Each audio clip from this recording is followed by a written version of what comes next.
Only live, though. Woo! Hello, and welcome to another installment of Bad Batch Music Commentary, featuring my friends Justin and James. And come up with a name at some point.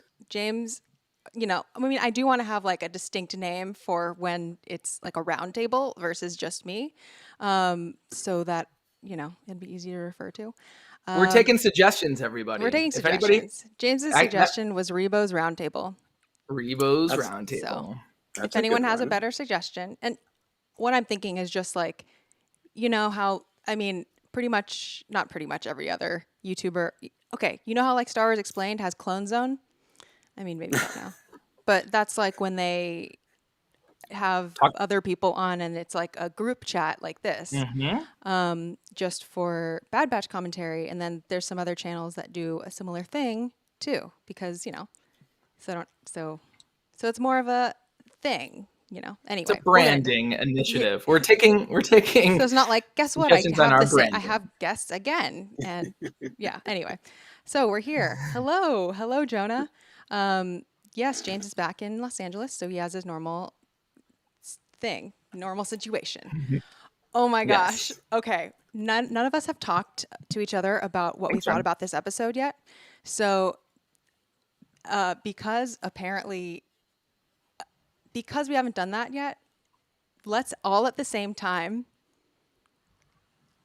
give it a vague ranking in terms of the other episodes. So it doesn't have to be like a rating, but just like how you personally feel. Ooh. So this is episode 11. So maybe we give it a rank out of 11, and one being the best, 11 being the worst. You don't do that because it doesn't have to be that serious. Because but maybe like 1 out of 5, and 5 being 5 being like 5. one of your favorite, 5 being one of your favorite, and 1 yeah. So it's more Are we ready? But these episodes go to 11. Yes. So we're ranking these out of 5 just to give some room of error for episodes. Okay. So remember, the lower it is on your list, and the higher it is on your list. All right. On 3. 1, 2, 3. 5. 4. Oh. Oh. Okay. Interesting. Cool. Xanthe, why 5? I was very excited during it, and not even because I've seen Rebels and I was excited to see the characters, but because I just love when things surprise me. And I'm not a plot person. I've never been a plot person.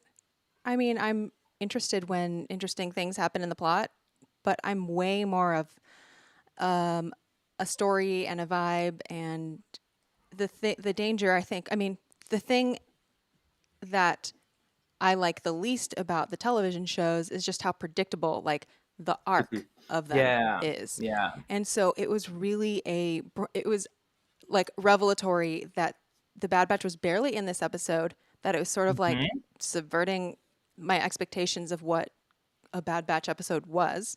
And it sort of, I feel like it opened the floodgate for like, now I really don't know what's happening the next few weeks. Like, who knows? We might do some like experimental thing. It kind of reminds me of like the end of Clone Wars when there was that arc with like just the droids. And I thought that was a really cool arc. Like in the story, it didn't have much impact on the plot. Like I don't actually remember too much about the plot. I don't remember the details really. I just remember the relationships and what it was like to see the world from their angle. And that really had an impact on me. And this episode felt the same to me, where I got to view the Bad Batch, like a slice of the Bad Batch, in the context of other people. And that was, and that made the whole thing, like, I feel like this episode raised the stakes so much more and made me care so much more about the Bad Batch, because I don't know, I like to see the bigger context and not just be like adventures with the Bad Batch. Like, it's cool to see how they function in the galaxy. And I thought the conversation between Hera and Omega was really great, because it was like, are you in trouble? Wait, I thought you were in trouble. And they're sort of figuring out like where they each stand and like what's going on, and it's just really cool. I thought it was very, very cool. I'm always going to be a fan of like Cool. a more experimental type of setup. So what about you all? Yeah, that was my same thoughts. As what I loved about this episode is that the Bad Batch wasn't in it. I mean, they were in it, but in the Yeah, grand scheme which of is things, they nothing really against the Bad Batch, no, not but at all. But seeing it from a complete, like an outside perspective, now they're just the delivery. That's it. That's all it was, and we know they're gonna. I mean, I'm sure they're gonna get involved in some sense. I had a moment where I thought the Bad Batch would have a little bit more because we had Crosshair in there. It's like, oh, they're going to find each other. They're going to be this big shootout, but subverted expectations. Just kind of sent them on their merry way. Actually, when they appeared, I had to go. I said to myself, "Oh, right, this is a Bad Batch episode." Oh, right, these characters. But seeing Hera and seeing uh, Rye. Oh my goodness, Ryoth, Ryoth. Ryloth. Ryloth, Loth. Ryloth, I thought was really, really cool.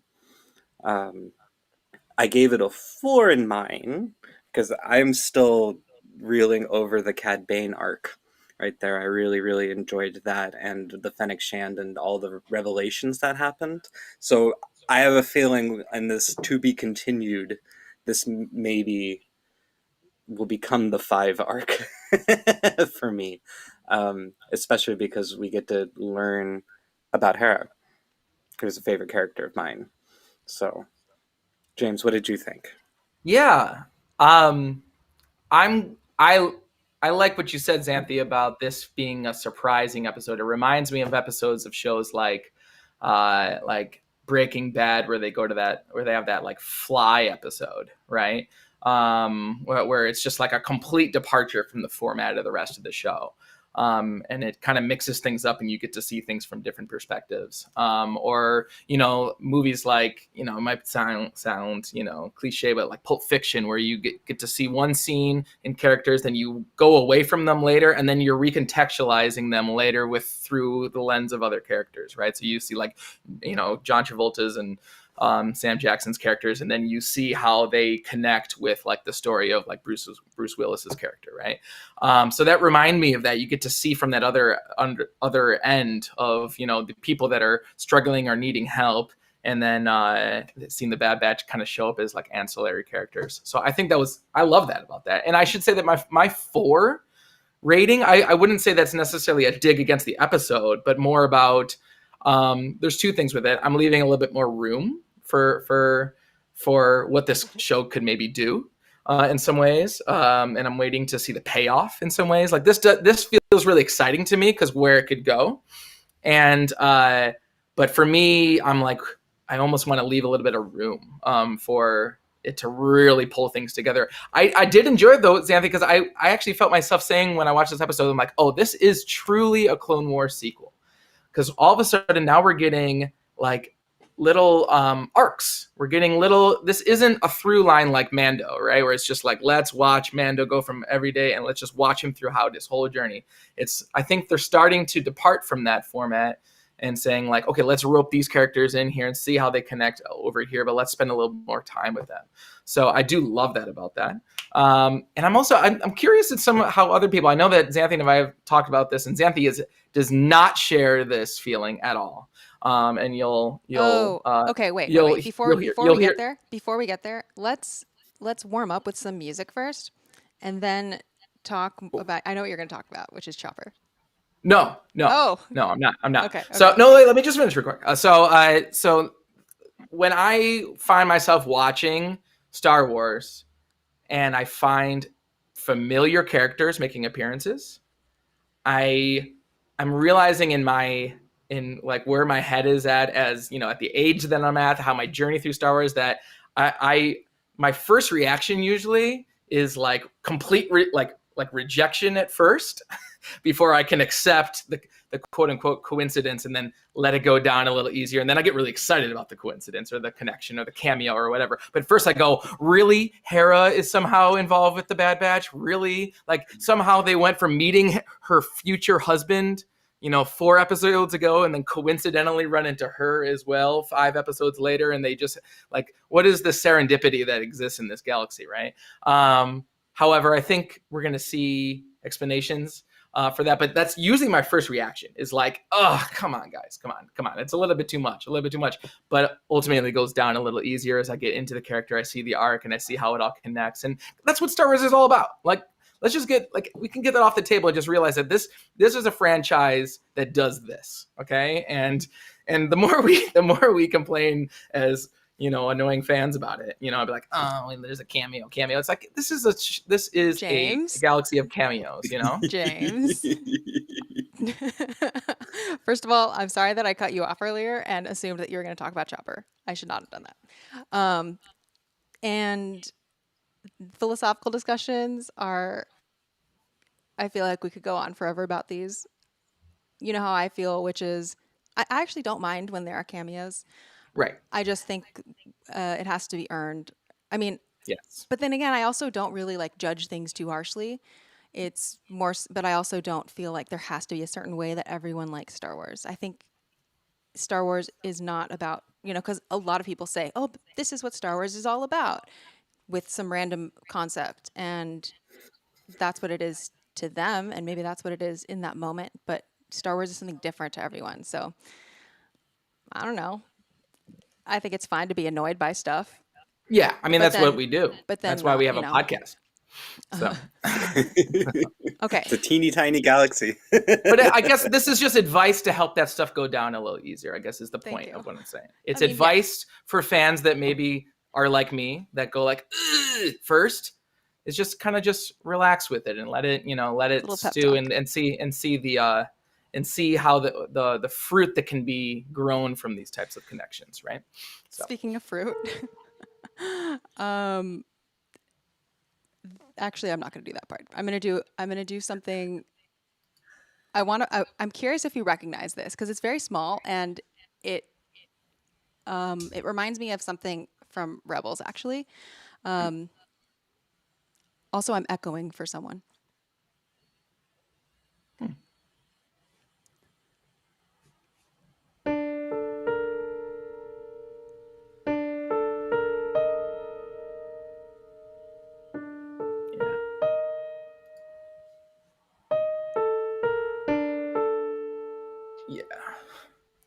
Yeah.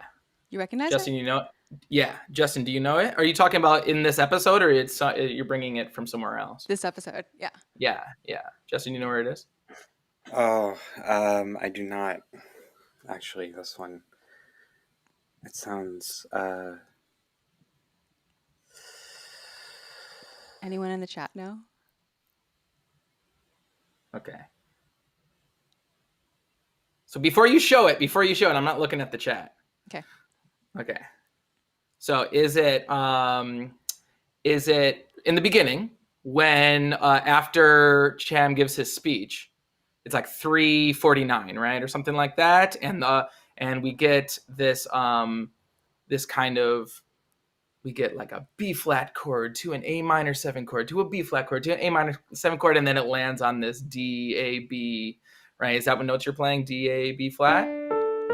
Yeah. Yeah, D, A, and then goes D, A, B flat, E flat, right? Yeah. So, so it's this really foreboding, like he just gave his speech to be like, let's all fall in line with the emperor or the empire, right? And then you get this like really nice droning D, kind of D bass with these, this B flat and this E flat on top that make it feel really, really ominous, if you will. Exactly.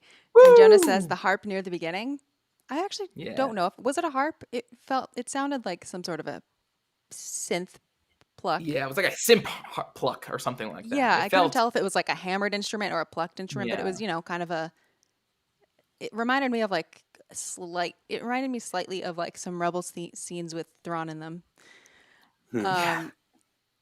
Yeah, that's exactly what that was. It's when Rampart says, like, what a shame your daughter is not here to share in this.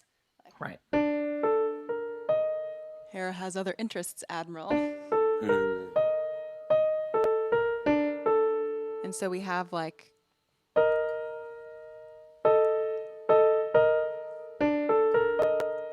like instead of just being like D to D, it should be an octave. It does span that minor ninth. Yeah. To the E flat. So leading to that sort of a clashy thing. Yeah.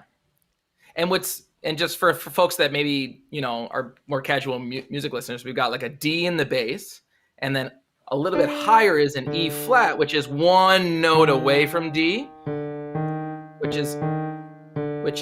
causes that clash. When you have notes that are right next to each other on a piano or anywhere else, it creates a sense of dissonance and uneasiness, It's like trying to match red with like a magenta shade of pink. Yeah. Yeah. It's like wearing two slightly different colors of blue, and you're like, yeah, your pants don't really match your jacket, right? Quite. And it's almost like because they're so close, they really don't match, Yeah. Yeah. Well done. Yeah. Nailed it. No comments. That was perfect. Does anyone have another example? I got one, and I want to do it because I think Xanthe is going to do this one, and I'd rather do it first. Okay. Oh, okay. So, but if you did do this one, Xanthe, I'd love for you to embellish it because I just did the rhythm. I just did the rhythm. Oh, I love that. And that's what I like to do. And it's both because I'm a percussionist and because I don't feel like transcribing the melody. Okay, here we go. So. And I don't feel like counting. So perfect. That's right. And I'm going to send this to you, this image, so you could put it up on screen. And this time I decided to write it with a piece of paper and not my mouse. So you'll actually be able to see. A slightly more like, intelligible music notation. Okay, here we go. So here we go.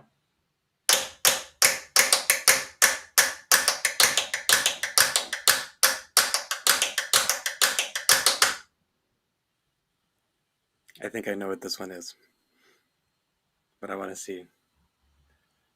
Xanthe, do you have any ideas? Gosh. I didn't write this down and I didn't study it, so I'm just trying to think back to the episode. I feel like there was something that was like, I remember in the episode, I was like, oh yeah, those are like G, C, G, D, G, E flats. Like, but I don't remember the rhythm. I just remember the notes of like. Oh, okay. Something like that. I don't know. It was like an action thing.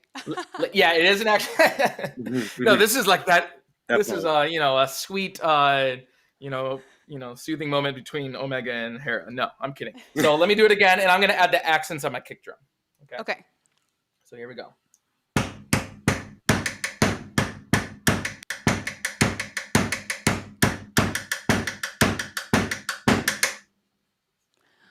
Was it around like 21 minutes? Whoo! Yes, it was. It was like almost exactly on 21. It's 20:59. Dang, that's good. That's really good, Xanthe. I'm gonna go ahead and toss this in our text messages, and you wanted to. So, that's but funny. I only said that based on my notes that I took while watching the episode. I wrote at 1945. I wrote lyrical cue with violin action rhythmic thing, and then at 21 I wrote we've heard this action cue before, right? And then at 21:35 I wrote still going. Yeah, maybe we have. Well, you know what's interesting before this, and I didn't do. There's a lot of percussion happening. There's actually not a whole lot of percussion playing this other than the accents. So this is when they're hijacking the transport, when they're jumping in and kicking out the Imperial transport. Jonas said the breakout. Was the breakout. When Syndulla was jumping on top of the ship, right, and kind of breaking in and doing the things right. Yep. I remember this part because it reminded me. And I know it, and I had to go look it up to make sure it wasn't an exact replication, but it really reminded me of the track "The Falcon" from The Force Awakens, which has this kind of dun dun dun dun yada da dun dun dun yada da da da dun dun dun. Oh, really? And this one is very different, but it still has that very dun dun dun da da da da da da da da da kind of thing. I had to like. So are we making what scene in The Force Awakens? Is this when they're on Jakku and like escaping? And they're running. They're trying to get to the Falcon for the first time. Oh, so interesting. What a similar kind of idea. Yeah, it's a good rhythm too. So I think we've heard it before in an earlier It does sound episode. familiar, doesn't it? Yeah. And I was waiting for it to reappear somewhere in this episode, and it doesn't. I mean, and there's also, like you said, Xanthe, like you said, we've heard the action cue before this. And there is a spot before this happens where there some of those, remember those 2 episodes when I was on the pod and I had that brush cue, right? That was during the Cad Bane arc, right? There's like almost there's like that exact same percussive sound during a lot of these breakout scenes going on in this episode too. That brushes on like metallic sounds with, that driving thing going on. So maybe it's the Cad Bane episode. I'd love for folks maybe in the chat or in the comments later on to let us know if they recognize it from anywhere else. What I think was interesting, well, I think Cad Bane will come up more in our discussion. Okay, or I at least am going to bring up Cad Bane because something. Oh, I think I know what you mean. Yeah, I think I know what you're talking about. Yeah, but I didn't bring a flute or anything. So that's what Justin's job is. Yeah, I that's should have right. brought mine down this. I'm trying to put in this rhythm. Okay, do you want to go next? Oh, there's that. There it is. Yeah. Well, yeah. So the way I notated this is because it has kind of uneven phrases of like quarter notes and then groups of 3/8 notes, right? And so I put this originally in like 9/8, right? And then we have like 1 10/8 bar. So we've got, and I'm going to use the 1 2 1 2 3 method, right? So 1 2 1 2 1 2 1 2 3 1 2 1 2 1 2 1 2 3 1 2 3 1 2 3 1 2 3 1 1 2. Because it's cut off, I think I read that second line. I'll start on the second line. 1 2 1 2 1 2 3 1 2 3 1 2 3 1 2 3 1 2 3. Cool. So not exactly, and I think that jagged nature of it, of uneven groupings between 2s and 3s, creates a sense of excitement, So yeah, and I think that's also like a good technique to use in like this style of composing, because since there's less variability and there is a lot of like copy paste of rhythms, and it's more groove based than like fluctuating tempos. If you're going to repeat something, you might as well try to make it at least somewhat interesting, so that when it keeps repeating, you have a little bit more baked in there. Yeah. And I think kind of surprising the listener with different combinations of 2s and 3s.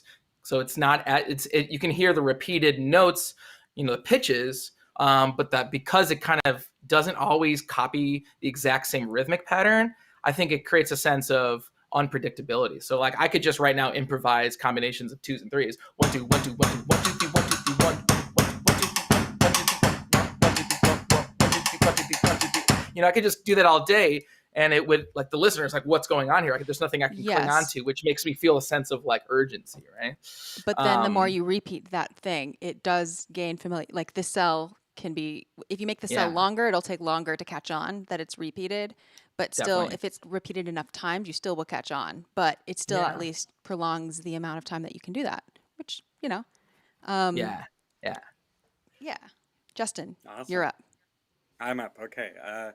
So I am not at home at the moment, so I don't have a lot of my stuff. So what I had to do is reteach myself Max MSP very, very quickly. Oh my gosh, Justin. I don't think I've opened that up in like a year or two. So we're gonna see how this. You're such an evil scientist, Justin. I try.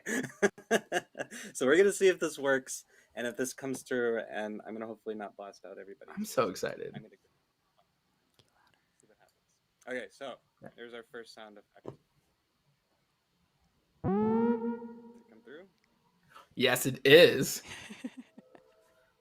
Oh my god. Whoa. Does anyone know what that is? And it just happens just like that, Justin, just once? It happens all throughout the episode, actually.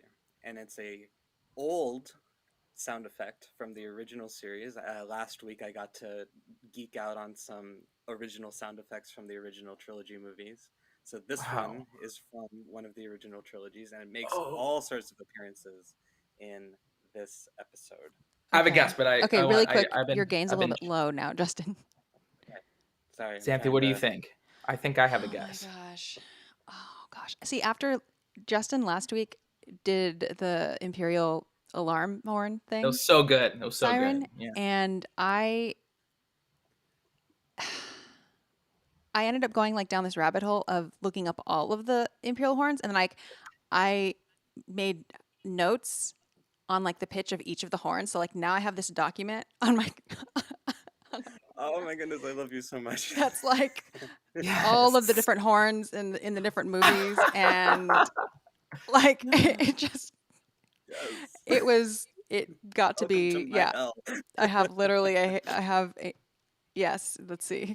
Opening it now. I have Imperial Alarm / Emergency Siren pitches. Bad Batch episode 10 is roughly a B flat to B. First Death Star is like an E to F and it's faster. The second Death Star is a lower F sharp. And That's yeah. amazing. Can you create a So spreadsheet for us?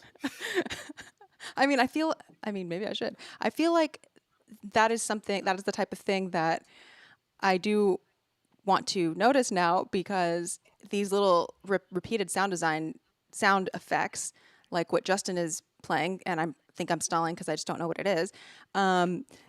Those kind of give us clues.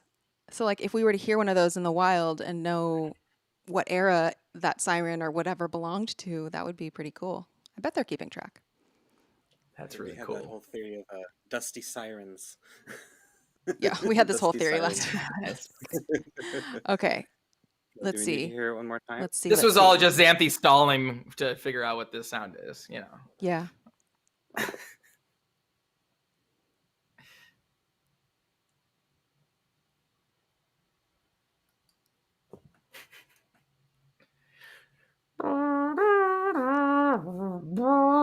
Oh my God, James! I thought that was it. That's the Jeopardy scene made out of this sound effect. Oh, I thought Justin was about to play it again. Oh crap! That's what I was waiting Excuse me. for. That's what I was gonna do. Oh, And then okay. James You're started fine. singing that, and I was like, "That's way different." Which was, how you would do it, right? Okay, one more time. Okay, one more time. Okay, one more time, Justin. Wow. Justin, you do such amazing work with these. It's crazy. Okay. Oh my God. Okay. It sounds alarmy. Okay, This one that's is not an that's a alarm. no. Okay. This Okay. one is not an alarm. Is it like does it have something to do with the speech? Damn. It does Okay. not. I will say it appears when they are Can I go? walking up to the refinery, Oh, and it appears many times during the chase. okay. Can I go for it? Yes. Absolutely. All right. That first thing you said maybe threw me off because I don't remember this happening there. But is it the speeder bikes? It's the speeder bikes. Woo! Oh. Yes, because that's Endor right there, right? That's just like through the trees, right? Right, they go through the trees, and then you hear that little like Oh, echo so kind of a thing. it's like the vroom.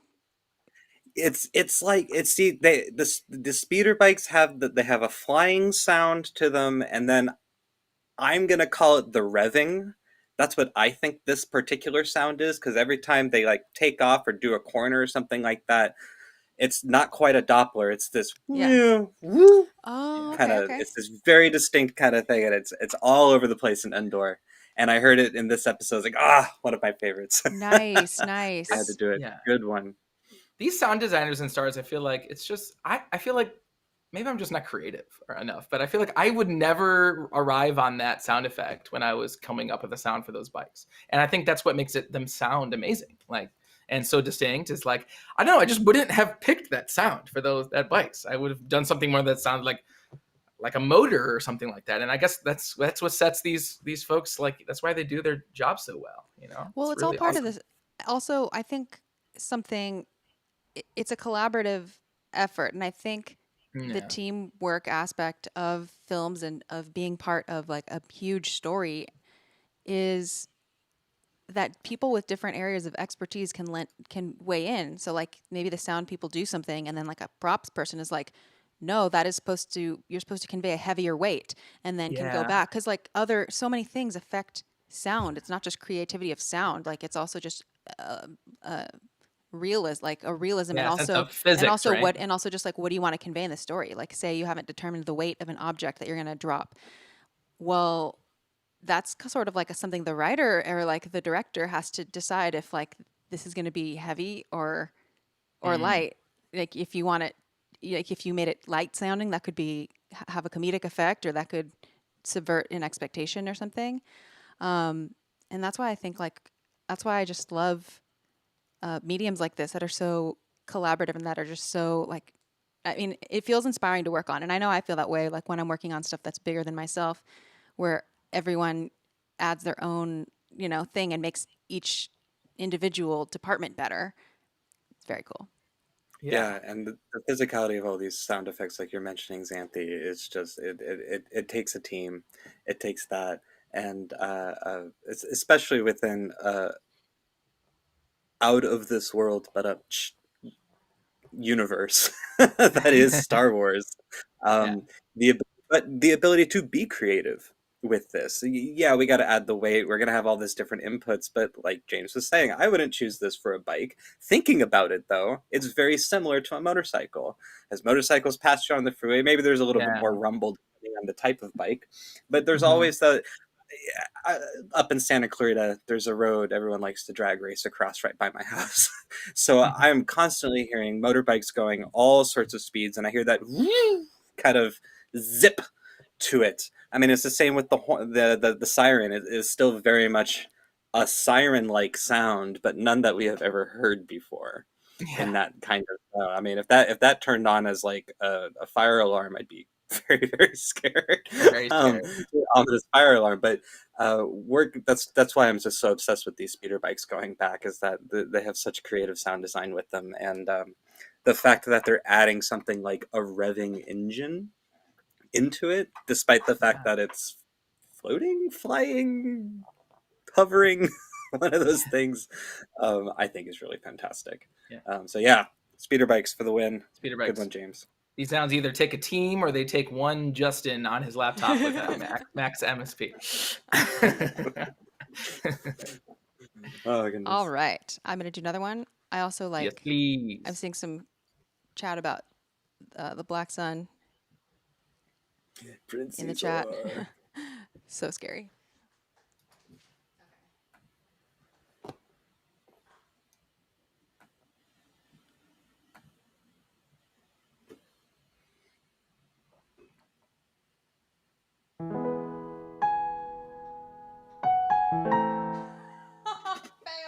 I already know. Okay, go. Keep playing. The Lydian version.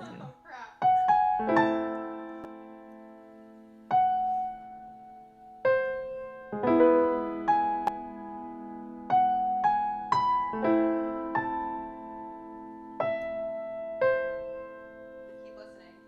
Yeah.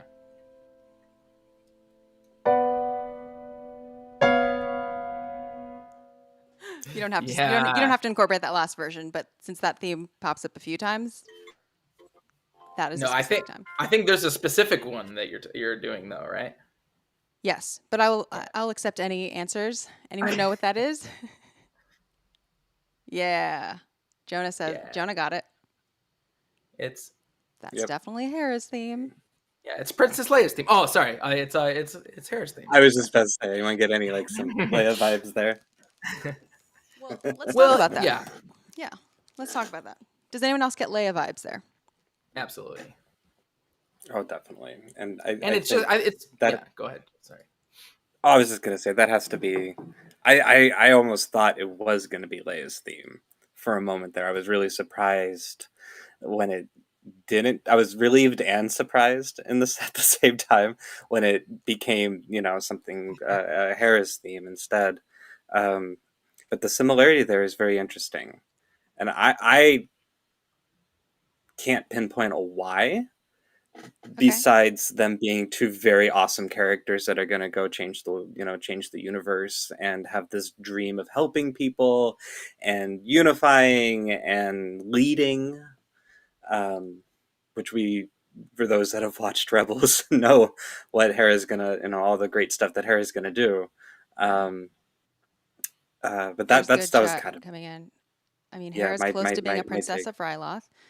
That's true. Yeah, Hera, my beloved. I Jonah, you're I right. agree. It is specifically the first time. Yeah. And it's really cool what the chord changes do there. Maybe I just like, because we start off with her in E major, right? You know, and I think this is why it sounds like Leia's theme, is because we've got this major 1 chord going to a minor 4 chord, right? You know, and that's what the Leia theme does, right? You've got a flat 6 in there that defines that 2nd chord, right? And to me, the Leia connection is, I guess if I wanted to really look into it, I guess one of my guesses would be Hera has a very quote unquote similar story in the show Rebels, and a similar role in the show Rebels. You know, she's the one that's like the commander and the leader. She becomes you know, a strong force in the rebellion.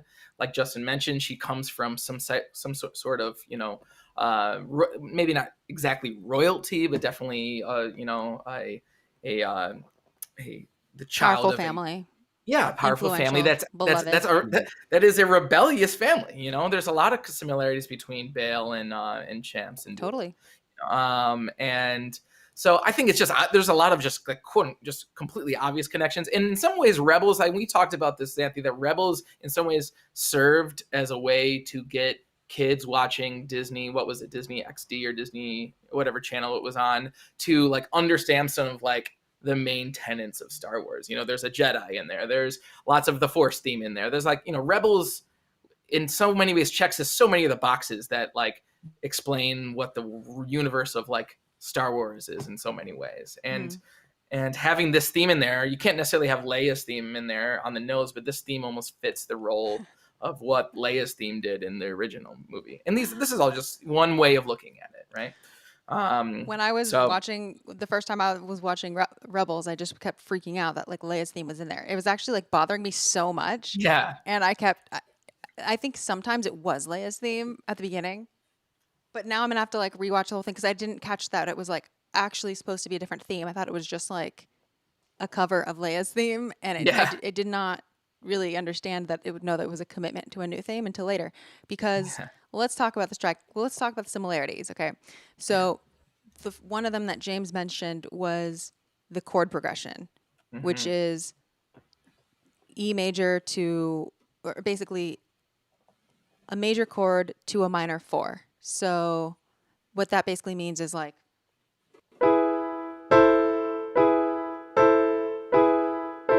it's a common chord progression. It's not and it is often used to sort of convey what it conveys.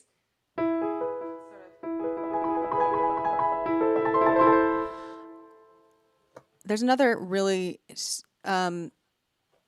specific similarity, and that is the major 6th leap. Yeah, So that's the one that got me. This interval it's a major 6th. And that just means there's like 6 steps from the first one to the second one.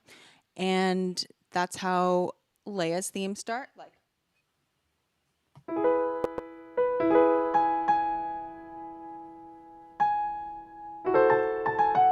yeah, it's so simple. yeah.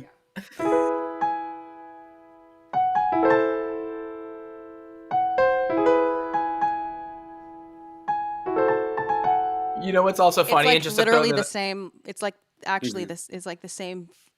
It really starts out the same, except Leia's theme is actually it's actually like a little bit more of a complex chord. Like in Hera's theme, it goes 1 to minor 4, and Leia's is actually technically like instead of an A minor, it's technically an F minor 7 in the inversion. You know, it's technically that. Yes. Yeah. An added note. Yeah. So it's not exactly, but the same vibe. Same idea. Close enough for jazz. Yes. So you know what's funny about this? I finally put it together with another reference I don't think it's a direct reference or an intentional reference, but something that I was also making a connection with specifically Hera's version of the theme. And it's so interesting that the theme kind of is a longing theme, because originally the Leia's theme was actually the Luke and Leia theme. It wasn't actually Princess Leia's theme necessarily. It was actually supposed to. Leia has three different themes. So what I'm getting at is that it was supposed to be like John Williams has said, like, oh, I wrote it as a love theme at first. That's how I wrote it. It does first appear on Binary Sunset, so yeah. So it's interesting. It's kind of has a sense of longing. Hera's looking up. She wants to go flying, right? As it plays during that's kind of how it plays out in this particular episode, which is interesting because that one it almost quotes that Moana song. What? Where I long to be, na na da da da da da da da. They call me, right? Okay, so there's there's and it's a minor 4 that goes where I long to be, which Hera's theme has that like falling from that exact chord tone, right? So I was trying to figure it out, and it just clicked for me. I was like, oh, that's from Moana, which is interesting. That we have two characters that are young characters that sense a sense of adventure, or they crave a sense of adventure, and they crave to get away from their protective parents. And it's kind of interesting, isn't it? To Disney, it's very Disney, isn't it? It's very Disney. It's got that quality to it, yeah. Yeah. A call to adventure chord. Yes. So Han and Leia's theme also starts with a major 6th. That's right. So we have wait, I'm like getting them all mixed up. That's Hera, and Leia is and Han and Leia is and then Indiana Jones is Marion's theme. Yeah. John Williams loves that major 6. Yeah. And I guess we just went with that for Hera too. I mean, but the interesting thing is that actually, if it ain't broke, don't fix it. Yep. Although, like, I mean, yeah, I get it. I mean, Hera's theme grew on me, but I love Leia's theme. It just feels it feels a little bit like just Leia's theme, but not quite as good. But yeah, something got that a discount Princess Leia's theme here. Right? Yeah, discount. But something that I really like that I'll have to keep listening for is Chom's. I think Chom has a theme, and it sounds very similar to Hera's theme, like the same chord progression and everything. Like I went back and listened to the Rebels soundtrack. I think season 1, or maybe it was season 2, and there's a track for Chom, and then also when Hera and her dad are talking later, we hear.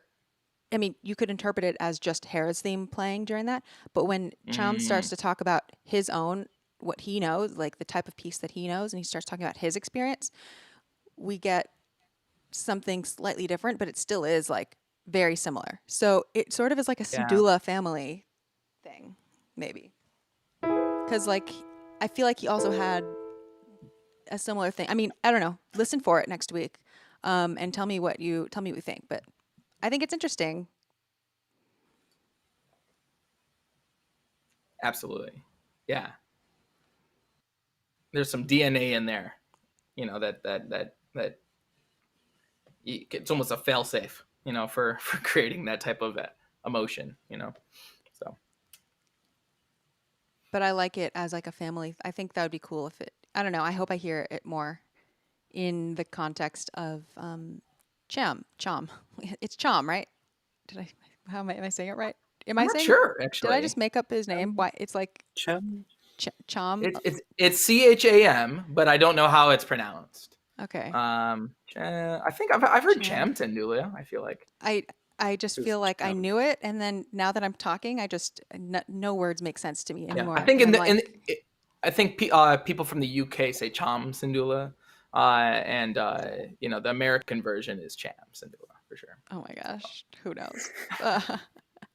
But something else that I think Jonah brought up before is that we also get Hera's theme interspersed with Omega's theme, and that is pretty cool.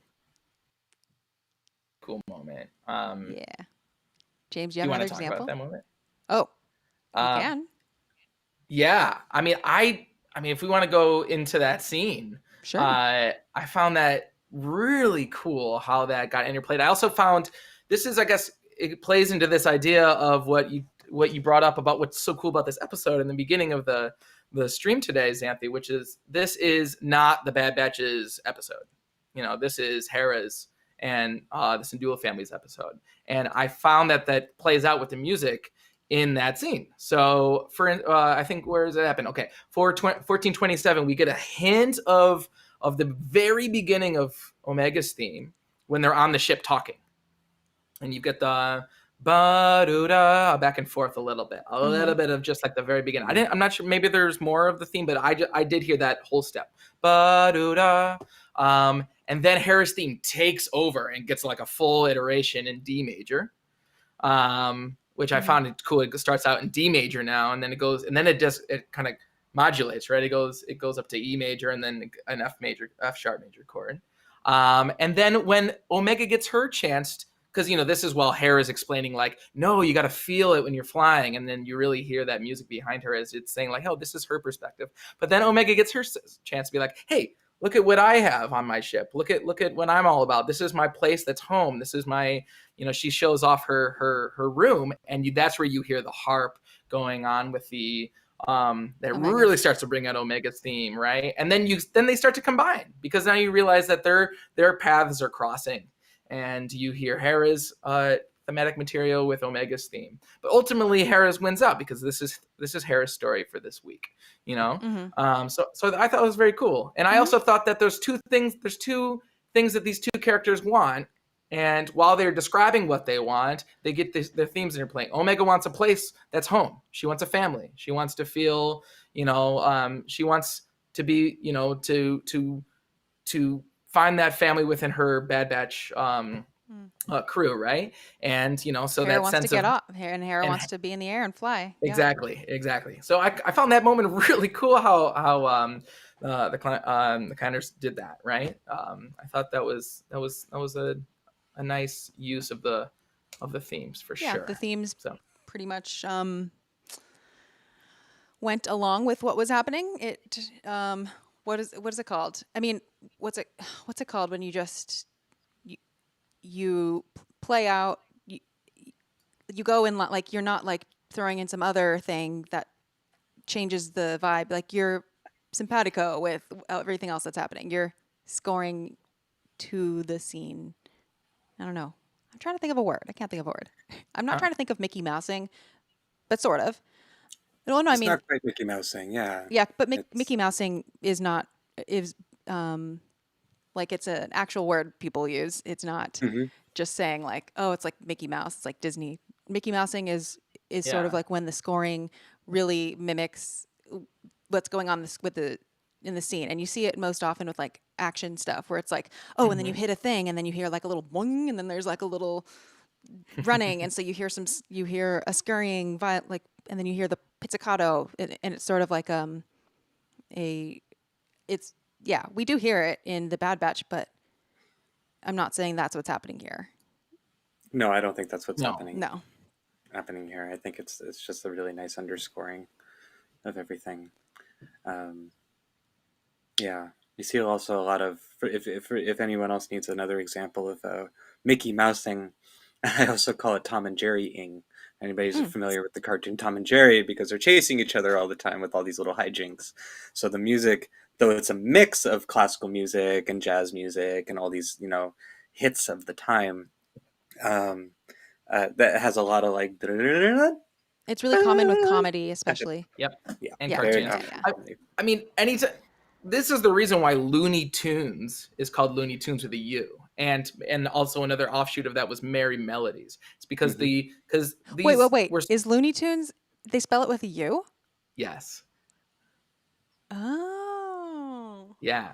And the reason why they call it that is because it's specifically that those shows were made to go hand in hand with the music, right? And that's what Merry Melodies, Looney Tunes, right? I don't Is know what because Mary's Melody is, but Merry Melodies was Melodies.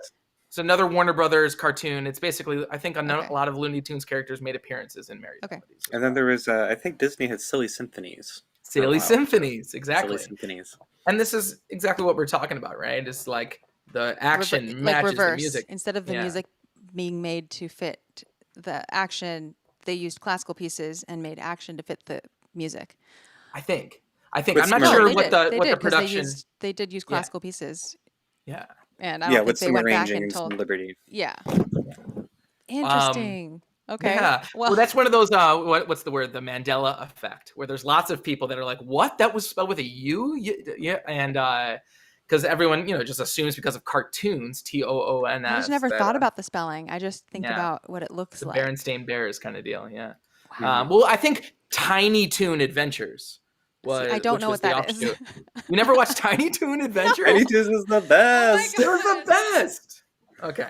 No worries. Tiny I'm not gonna Next content example. shame you. Saturday morning. Next example. I won't content. I was shame at you, gymnastics on Saturday mornings. Oh, Xanthe's like, I was like doing exercising pull-ups.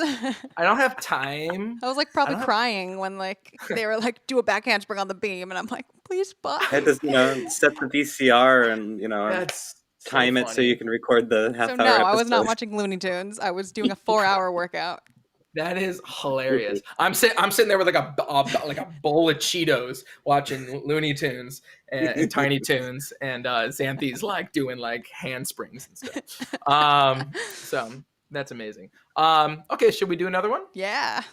Okay. Yeah. Can we test my overhead view thing? Yes. Let's do it. Let's go for it. Here we go. Here we go. All right. I'm gonna mute myself. Blue Pig Gaming. It's Looney Tunes. Yes. All right. So yes. up here. So I'm gonna do something with some instruments here, and I decided to bring a phone. See what I'm doing because We have a view of the drums. All right, here we go. So, Okay. Where does this happen, everybody? Here we go.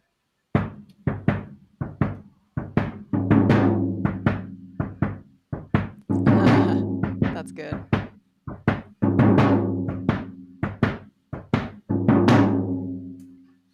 Ooh. Yeah. Ooh, maybe I know. Maybe I don't know. Maybe I know. Because this reminded me, at least this music reminded me of a little bit of Stranger Things for a reason. That's not what I was expecting you to say. I know. Xanthe, do you have another connection to this music? Because I think I'm. Yes, absolutely. What were you gonna say? Mandalorian. Yeah, right. Doesn't it sound like the end of like every Mandalorian episode? Yes. Yeah, that too. Now you say that The heartbeats. Right? Yes. Yeah. Right after watching the episode, I listened to The Mandalorian and I was like, to check the tempo. And The Mandalorian's slightly slower, but it's very similar. It's like the heartbeat thing. That's really funny. I was The reason I thought Stranger when Justin said Stranger Things, I was like, oh. I know everyone's probably like, no, it's not. No, I mean clearly it's not going do do do do do do do do. No, but underneath that whole thing in every intro is this do do do do do do do do do do that happens, and I was just kind of getting that vibe from it. But whoa, Mandalorian's Justin, much better. Justin, can you clap? Can you sing that again and clap where the beat is for what you were just singing? Yeah, totally. So for what I was doing, the Stranger beat Things. is definitely at the beginning. So it's do do do do do do do do do do do do. Where this one is do do do do do do do do do. So it's leading in. So yeah. So how to make the Saint Anger snare? That's so that's so funny. Wait, I don't get it. Best snare sound ever. Yeah, I guess it's opposite day. It's opposite day. Wait, I don't do you know get the it. Saint Anger snare? Just to make it really short, because I love teaching this in my music for dancers class for various reasons. The very famous band Metallica, in their Saint Anger reasons to turn off the snares on his snare drum for not one song, not two songs, but the entire album. So if you listen to that album by Metallica, the snare sounds like a trash can being hit the entire time. On purpose? That's what he wanted, and it has been panned and made fun of ever since. Who? And a great example of what not to do Lars, for the entire album. Drummer of Metallica. Oh my God! I played a gig with his dad. Well, really? all respect to Lars Ulrich, you know, I'm not. Oh yeah, throw shade at Lars Ulrich, but it's no. That's not what this is about. It's a pop culture controversy for sure. That's really funny. It was a controversy. Okay. Yeah. Okay. Cool. And Jonah, you're absolutely right. I know Jonah is so quick. So great. So this is the ending where they're arresting, which is so funny because I think that's why it just really connected that dot for me. And by the way, he doesn't actually. I'd be like blown away if he actually tracked a real kick drum for this. This is definitely a synth kick or an 808 or some type of like sub bass kick drum that he's using there, and some concert toms, you know, at the end, right? And it's because it happens at the end of the episode, just like in Mando when you hear that doom doom doom doom doom doom doom, right? That whole thing. Yeah.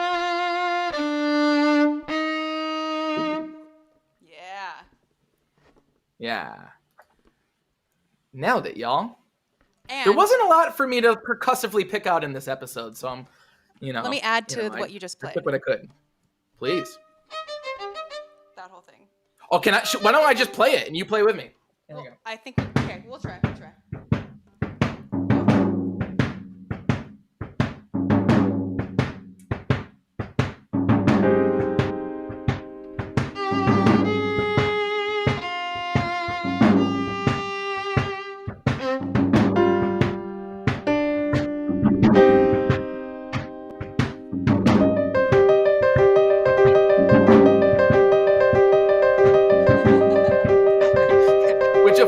Katy Perry quote right there, you know.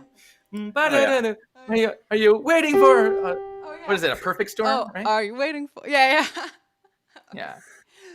So yeah, that's nice. Yeah. So nice. I bet that probably was in sync because I think all the audio comes out your from way. Me, and so I was synced to you. Yeah. Nice. I think it probably works. So.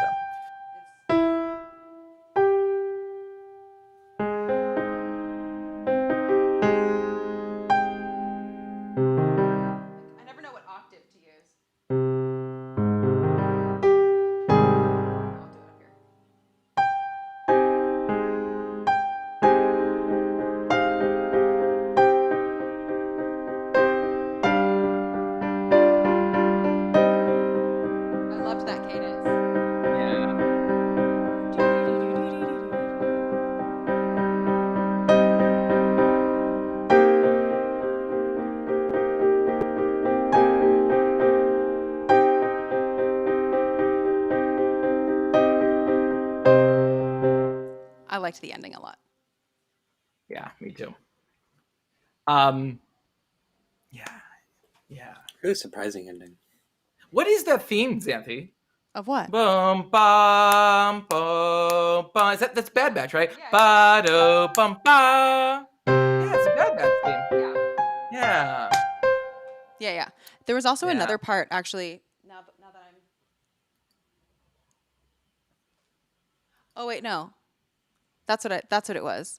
Yeah. That's what I was thinking. Where I wrote Bad Batch with different ending. Yeah, that's what that was. Yeah. So it's like the phrase is, this is the Bad Batch part. And then the consequent phrase, like the second part of the phrase is.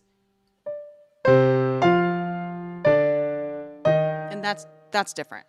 And that goes to a straight up like minor authentic cadence, like.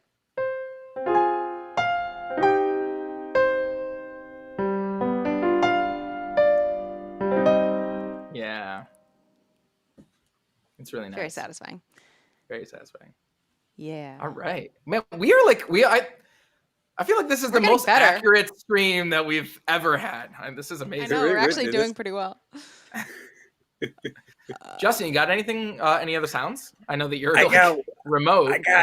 I think I got one more let's see if this one comes through. This is a bit of a harder one. I've been having to reach a little, just because I love recreating the blaster sounds, but I can't just say which blaster was this every episode, and finding things and trying to find stuff that like stands out for the story of the episode, for what's happening in the episode. So the next good one I could find, in my opinion, not that any of the one that was kind of fun to recreate for me. See if this gift comes through.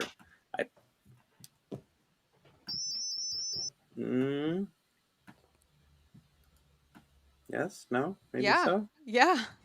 Okay, because I can't monitor myself. Okay. So I'm guessing that it's coming through. Let me try Can you do it one more again? time. Yeah. Wow. Okay. I suppose mine cuts off a little short. It would continue. Is that a chopper thing? Loop. It is not a chopper thing. Okay. I love chopper though. That was my guess.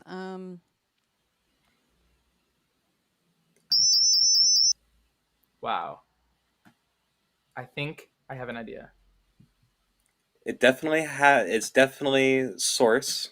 So I mean, a lot of these sound effects would be coming from how many something times does it happen? In the scene, it only happens for a few seconds, but it would continue endlessly. That's my hint. Oh, okay. It would continue. This is like a mind puzzle. Us seeing it. Okay, there is a sound effects that I wrote down because I was like, I wonder if Justin's gonna do that. Is it like the sound of the refinery? No. Okay. Where is the sound that I was looking for?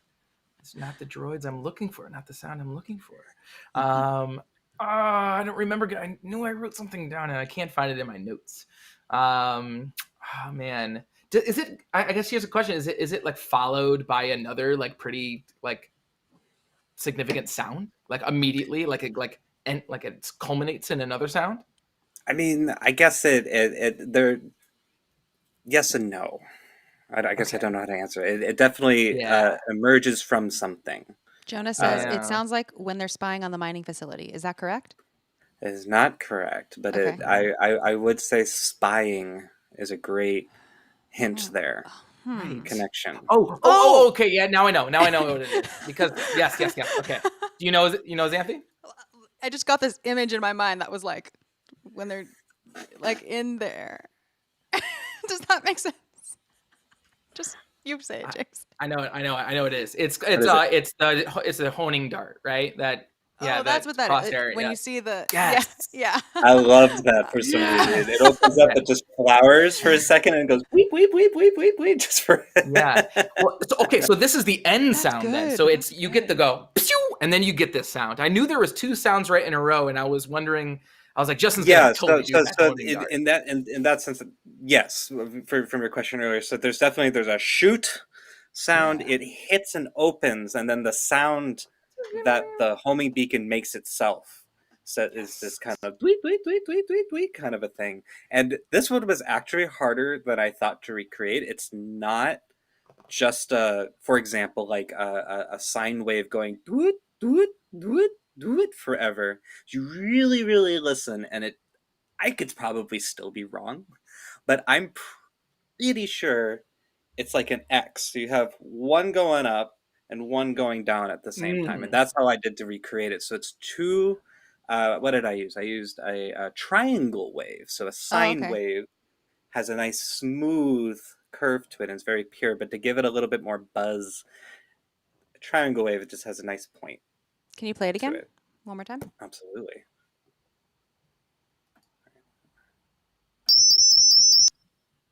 Oh, okay. Yeah.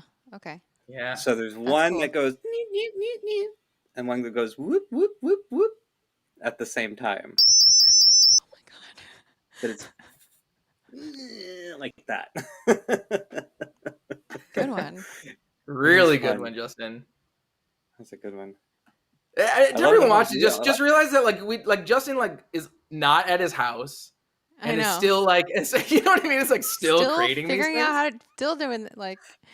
I freaked out for a bit. I was like, I was like, What I do don't have anything. Do I go to the piano? Do I go to try and recreate these things? But I guess what I could have done was, when I was on the Star Wars Minute with Xanthe, I was doing everything with my voice, all the Well, Force sounds it was with my actually super voice. effective.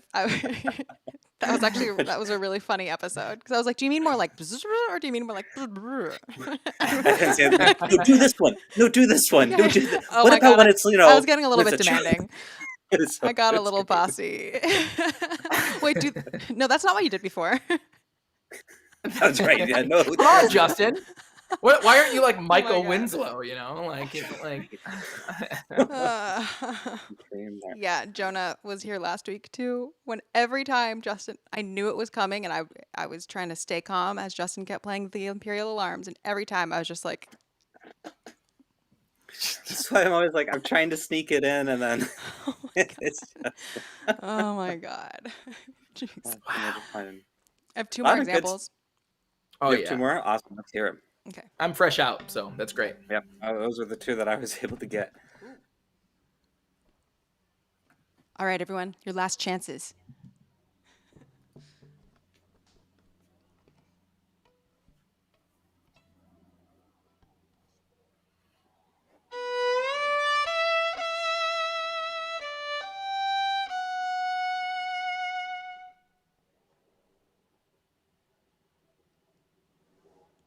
Again? Oh, that's Yes, it. please. Okay, you can do it. All right, go for it.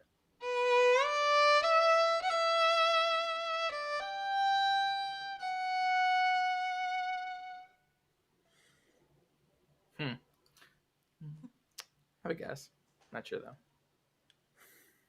What is it? Is it strings? No. It's not. Okay. No, but it is a solo instrument. So Huh. Okay. Well, then I think. a solo instrument that has the ability to slide like I did. Yeah. Oh my gosh. Yeah. Happy birthday. Wait, whose birthday is it? What if what if that was just like the way people on Ryaloth sing happy birthday? That's their happy birthday motif. Happy No. birthday Happy birthday to you. to- Yeah, that's because it sounds like happy birthday, right? Oh.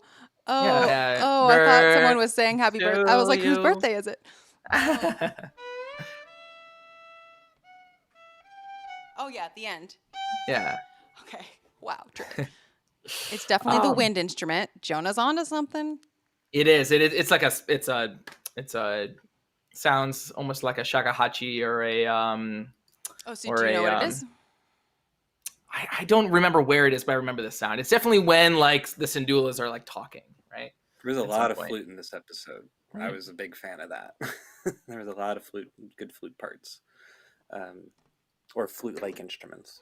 Yeah, it's really good. Maybe if I pitch bend a little more.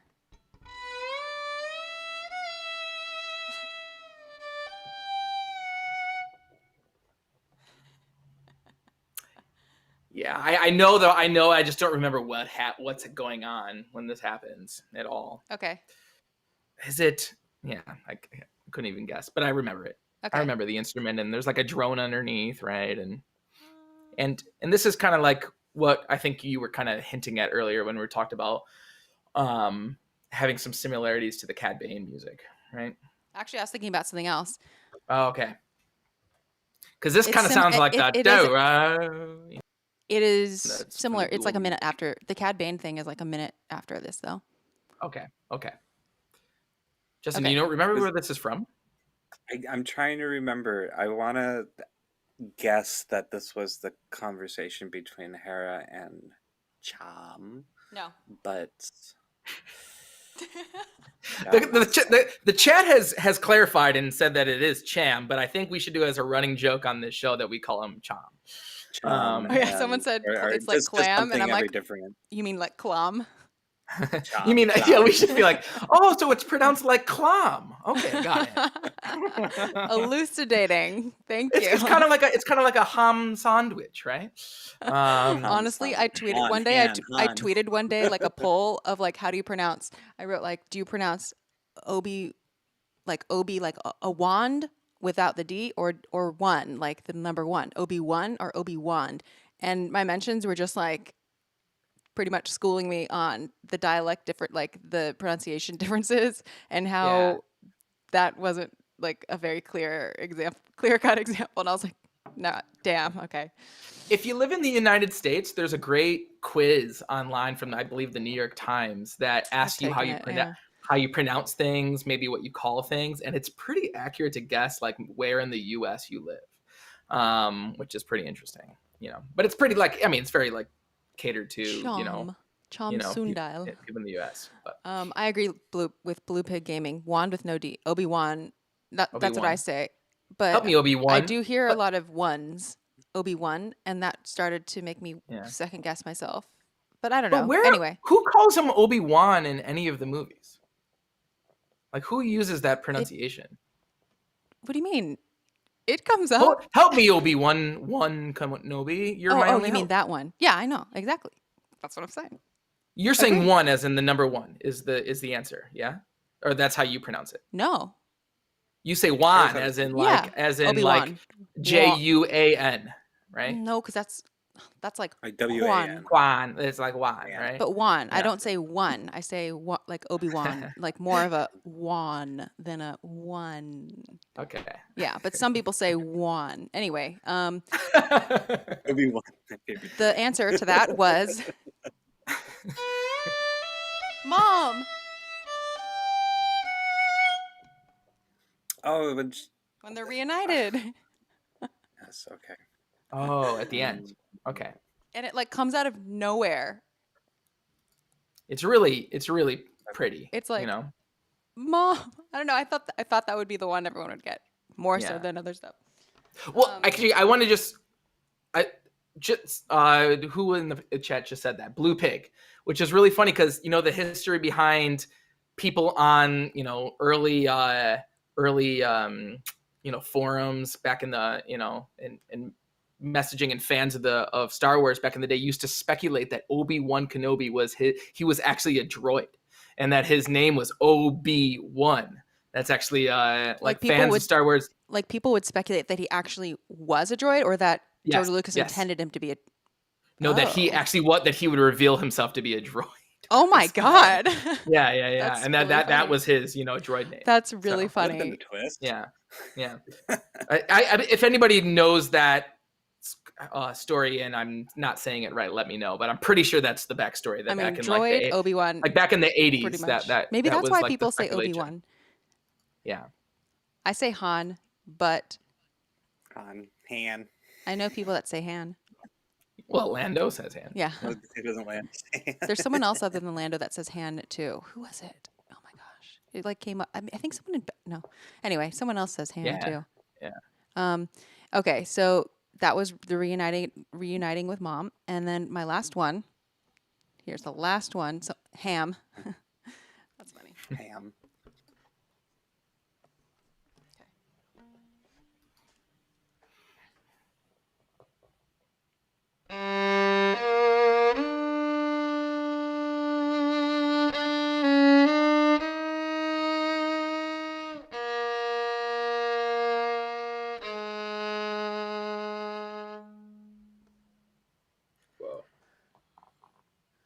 Whoa.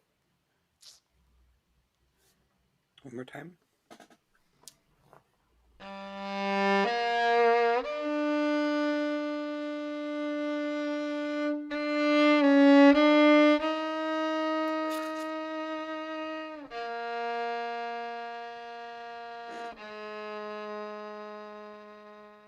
Wow. Yeah. Is it strings again? Possibly, but it's like an octave lower. Ooh, okay. Yeah, what is this? Is our I forget their name, the Imperial General, Yeah, I don't remember what his name in is. charge. Would he be in this scene with do we know the name of this clone general? Hauser. Okay. Yes. One more time.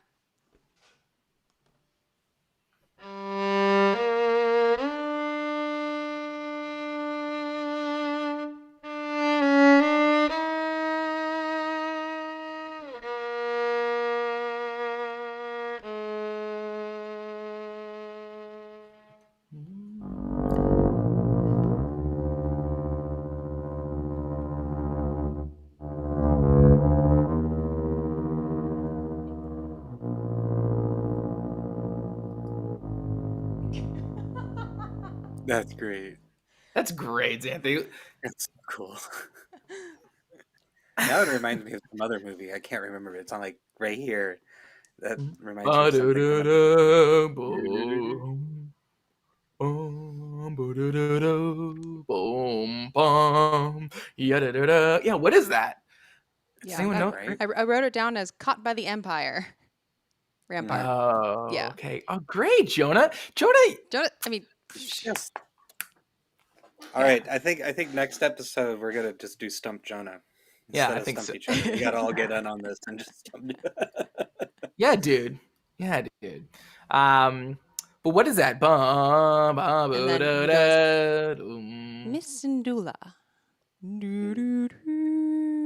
Miss Sindula.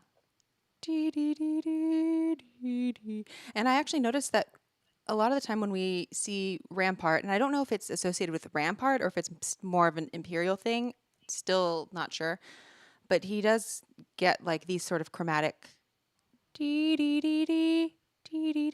stuff. So I don't know. Everyone keep your ears open for more stuff that sounds, I don't know, similarly ominous. And maybe we can decide if like, I would like it if this were like a Rampart theme. That would be cool. But it could also be like a Caught by the Empire thing or like a, general Empire taking over thing. Yeah. That's great. I That's love a that good theme. one. And I love the flat too at the end, right?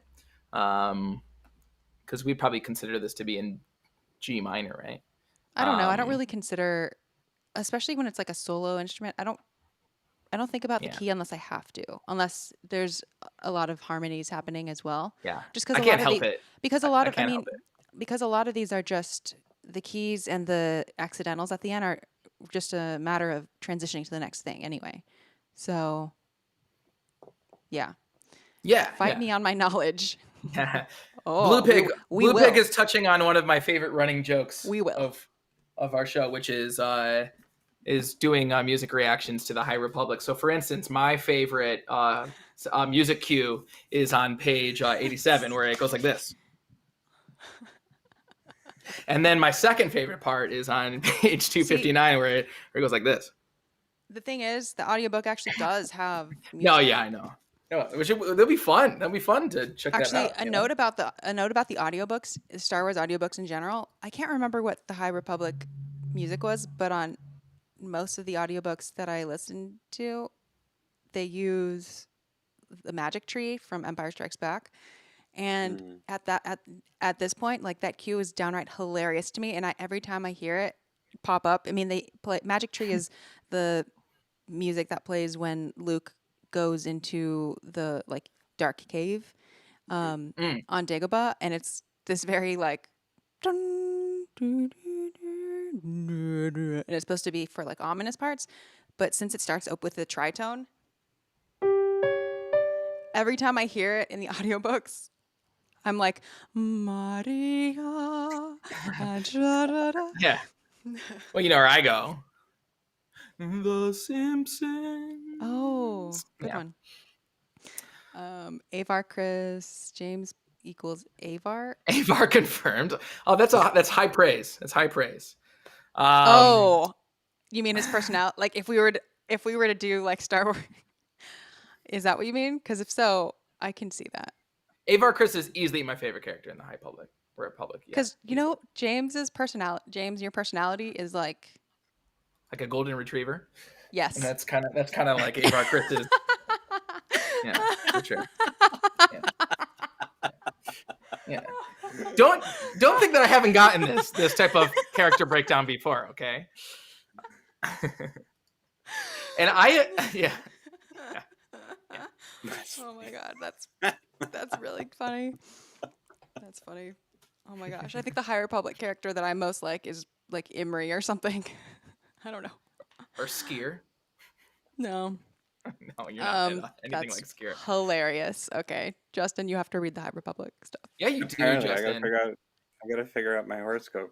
Well, is that gonna be interesting to hear what the High Republic sounds like? You don't have to figure out your horoscope because I don't have a High Republic person yet, so it's okay. Only James does. James is. I'm never a main character. Put it that way.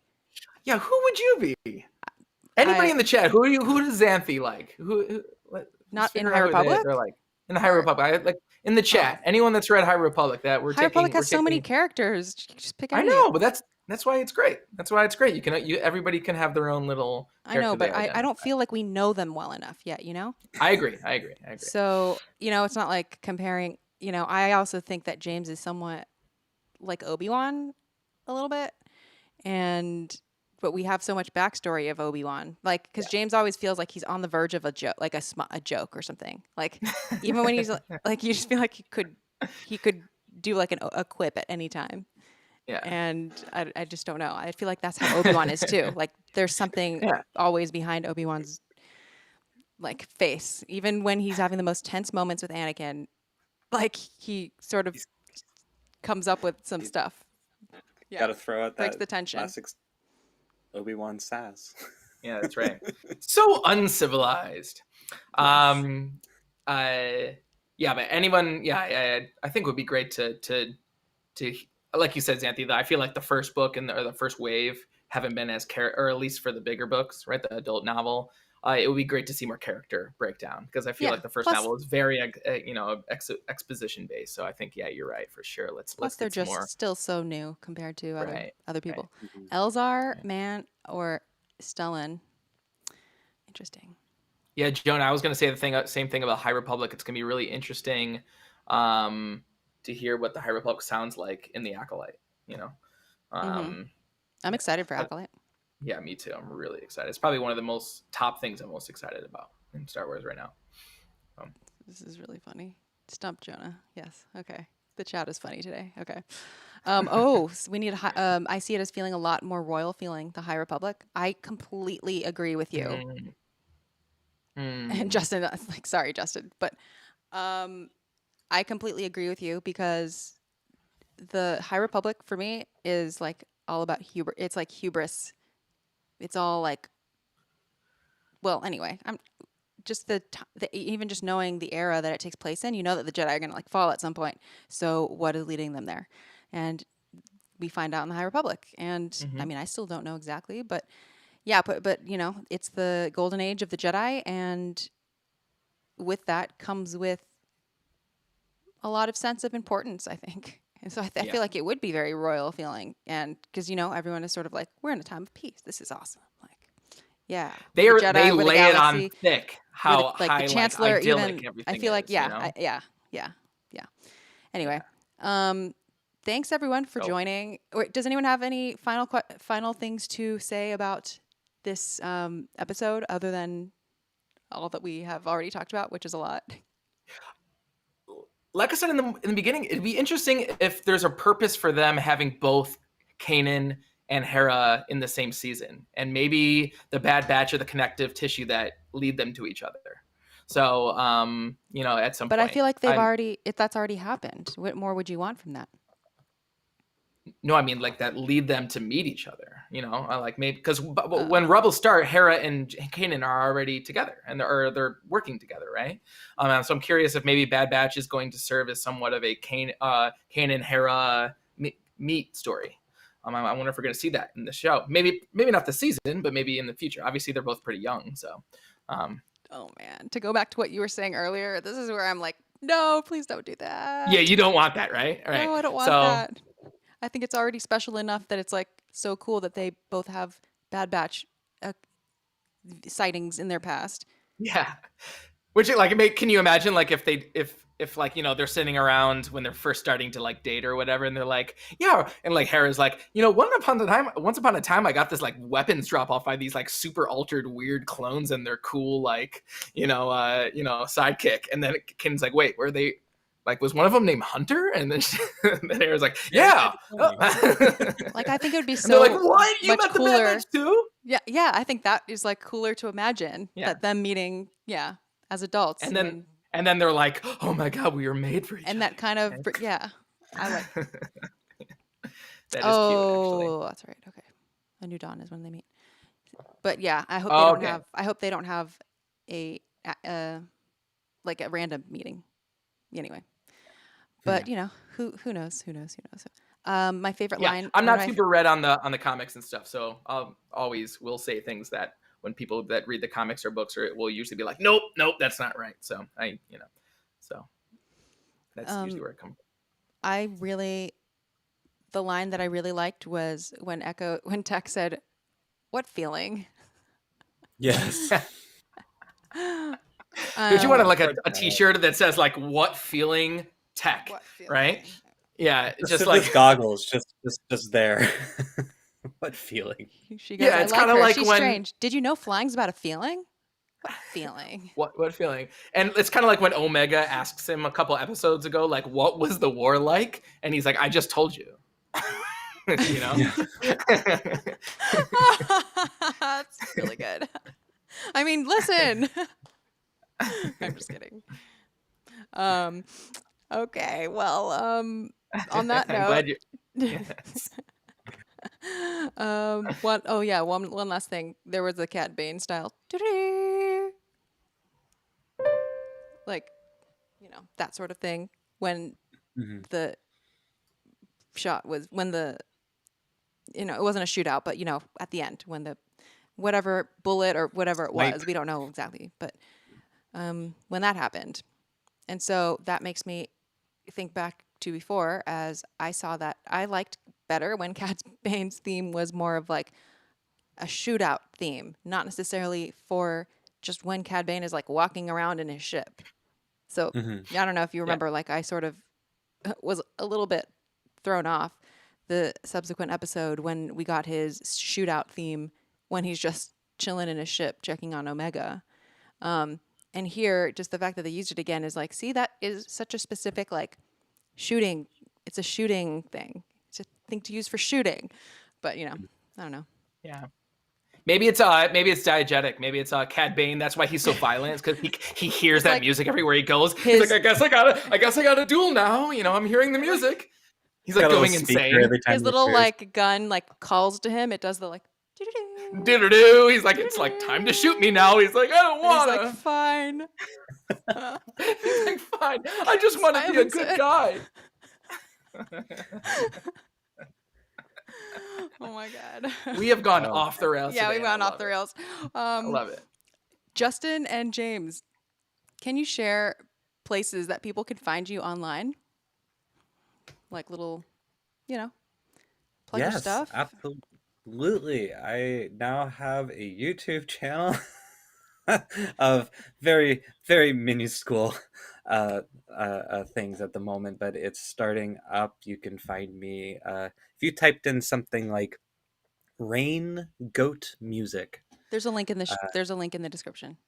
There's a link in the description. Perfect. Rain Goat Music. You'd find me up on YouTube, Bandcamp, and I think Instagram with that as well. So you're on Instagram there? I didn't know that. I think on Instagram is JC Scheid. Yeah, that's what it is. But my SoundCloud and my Bandcamp. Okay. I was going to say, you have a secret Instagram that I'm not even... Yeah. Yay. Yeah. And you can find me at jameswatermanmusic.com and also at James Waterman Music on Instagram and Facebook and at James Waterman on Twitter. And I never tweet, but you're welcome to follow me. This is true. He never tweets, but then I know sometimes he texts me about things that I've tweeted and I'm like, damn it. I'm a what do you call that? A lurker. I'm a Twitter lurker for sure.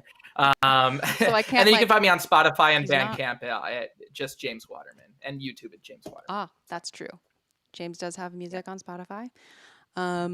Hey, you can actually. I have music too. I'm a musician. You can find. Oh my God, Xanthe's music is so good. Yeah, thank you. So good. Aside from Star Wars Music Minute, if you're interested in my non-Star Wars stuff, although I do have a Star Wars cover, actually, you can find that on Spotify. That'll be my plug today. I have a cover of Battle of the Heroes from Revenge of the Sith, with I think me playing 26 violins. So anyway, it's good. Thank you. Oh, Justin, did you? No, you didn't mix that one. You mixed some of my other music. Not that one. Okay. The train station. Oh yeah. Okay. Justin has actually been the mixing engineer on some of my music too. So, yes, all of our talents combined.